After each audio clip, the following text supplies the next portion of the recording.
नमस्ते, म सञ्जल लिम्बू गीतकार।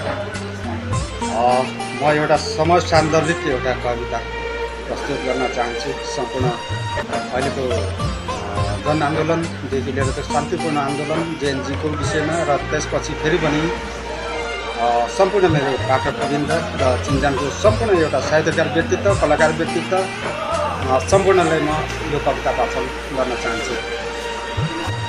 एउटा कवयित्रीको बङ्करमा उधारो लास चिच्याउँछ अनि प्रश्न चिन्ह खडा गर्छ।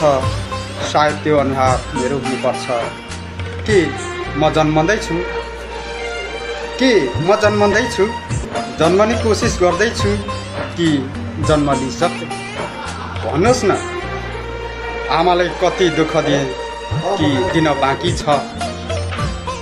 म जन्मिरहँदा बगेको आमाको रगत आँसु हो कि रगत हो?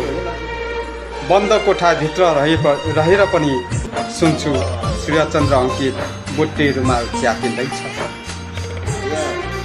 भित्रदेखि रुन्छु, सायद त्यो उधारो लासको गिर हुनुपर्छ। अन्धो होइन किन संसार अँध्यारो लाग्छ, पक्कै यो दुर्भाग्य हुनुपर्छ। म जन्मिँदा बगेको आमाको रगतले सूर्यको चित्र कोरिएको थियो र आँसुले चन्द्रमा मेरो सङ्घर्षले नेपाल। एउटा कवयित्रीको बङ्करमा उधारो लास चिच्याउँछ अनि प्रश्न चिन्ह खडा गर्छ।